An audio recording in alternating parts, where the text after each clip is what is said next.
Let me ask you something. Have you ever talked to someone and walked away feeling completely confused? Like you went into that conversation knowing exactly what happened. You were sure.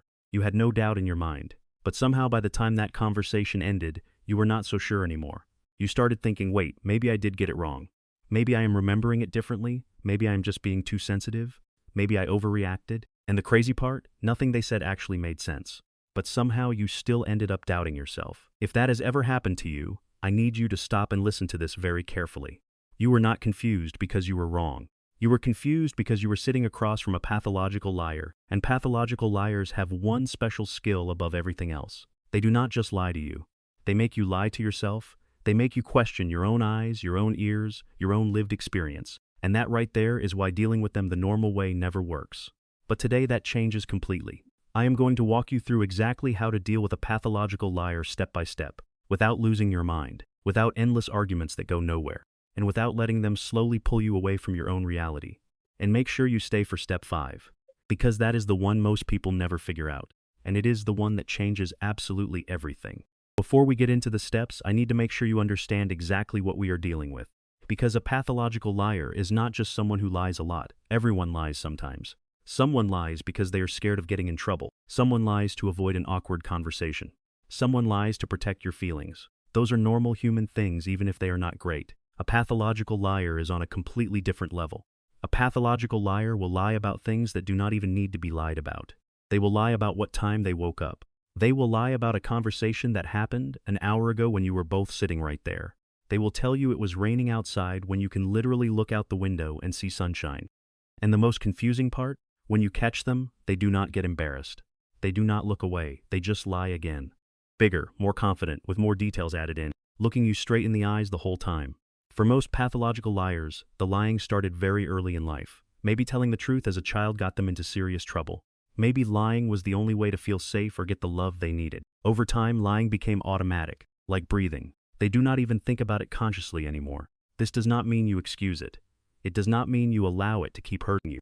But understanding where it comes from stops you from wasting energy on approaches that will never work. Number 1. Stop trying to win the argument. I know this is hard to hear, especially when you know the truth, especially when the proof is right in front of you. But here is what always happens. You show them the evidence, they deny it, you show more evidence, they twist it, you get louder, they somehow get calmer. You start looking emotional and unstable while they look completely reasonable. And you walk away feeling worse than when you started. This is not an accident. This is a pattern they have been running their whole lives. A pathological liar has had years of practice at this game. Going up against them in an argument is like walking into a boxing ring against someone who has been training since they were 5. You will lose, not because you are wrong, but because they have had so much more practice. So you stop playing the game. When you catch a lie, you do not need to spend an hour proving it. You just quietly note it. You say to yourself, I see that. That was a lie, and you file it away. You are no longer trying to win. You are collecting information about who this person truly is. Every lie is a data point that tells you something real about them. That one mental shift will save you more energy than almost anything else on this list. Number 2. Learn to trust your own memory. This sounds simple, but when you are living around a pathological liar, it becomes one of the hardest things in the world. When someone lies to you over and over with complete confidence, and never cracks and never shows guilt, your brain starts to quietly wonder, what if I am wrong? What if I am the one remembering things badly? What if I keep seeing problems that are not there? This slow, quiet erosion of self-trust is one of the most damaging things a pathological liar does to you. And the scary part is it happens so gradually that most people do not notice until they are deep in it. So here is something simple and powerful you can start today. Write things down. Grab your phone, open your notes app. Every single time something happens that does not feel right, write it down immediately. What was said, what was done, the date, even small details. Not because you are building a case against anyone, but because you are building a strong anchor to your own reality.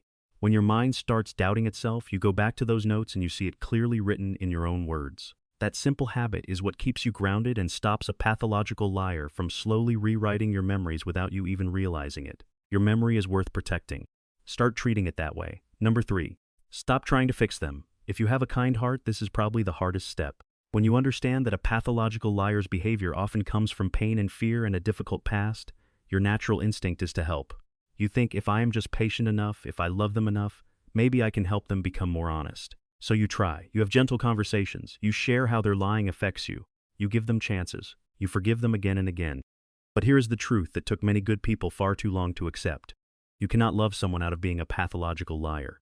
It is not about love, it is not about patience, it is not about finding the right words. Pathological lying is deeply rooted and it usually needs professional help to even begin to change.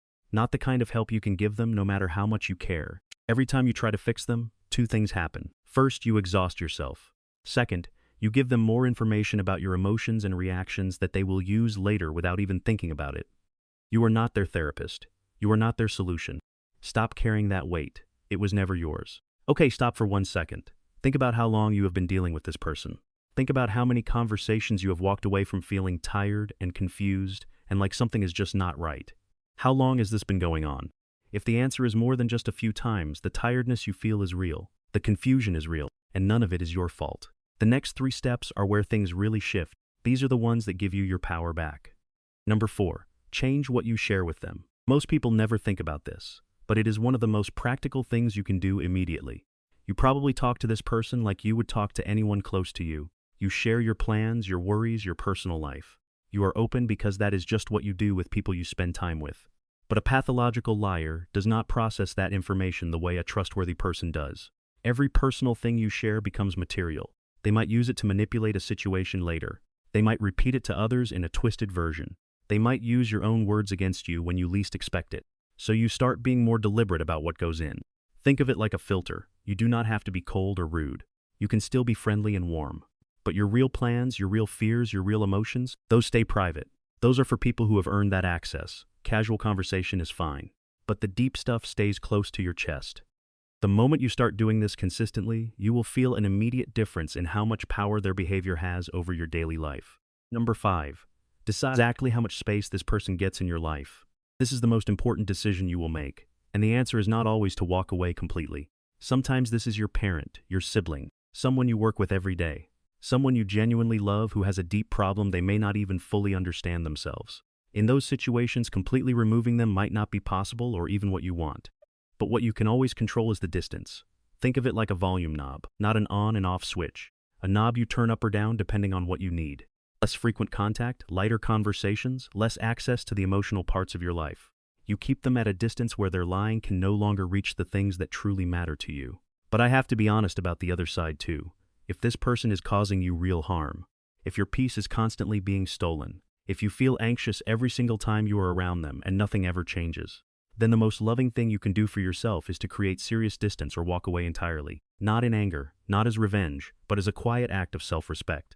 You are allowed to protect your peace. That is not selfishness, that is survival. Number 6, stop making their lying mean something about you.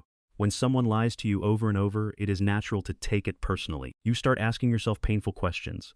Why do they keep lying to me? Am I not worth the truth? Did I do something to deserve this? Those questions feel important, but if you let them sit too long, they will quietly destroy you from the inside.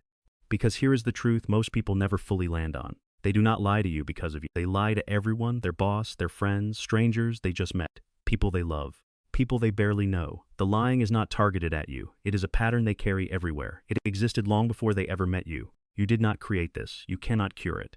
You are not the reason for it. The moment you truly believe that, something important shifts. You stop chasing their honesty like it is something you need to earn. You stop replaying conversations trying to figure out what you did wrong.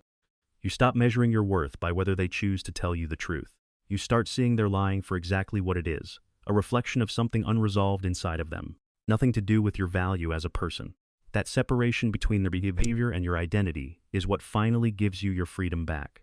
You can still care about someone and protect yourself from them at the same time.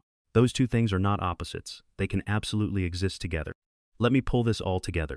Dealing with a pathological liar is not about catching every lie. It is not about finding the perfect argument that makes them finally admit the truth. It is not about being patient or loving enough to fix them. It is about protecting yourself while keeping your sanity intact. Stop the arguments you cannot win. Trust your memory and write things down. Let go of the idea that you can fix them. Be careful about what you share. Decide how much access they get and hold that line. And stop letting their lying say anything about who you are. Do all 6 of those things and a pathological liar will no longer have power over your peace. They can still be in your world if you choose. But they will not be living inside your head at 3 in the morning, making you question everything. You will know what is real. You will trust yourself. And nothing they say will ever shake that again. If this made you think of someone specific, drop a comment below. Just say I needed this today. I read every single one. Hit the like button if this helped. It takes 1 second and gets this in front of people who really need it.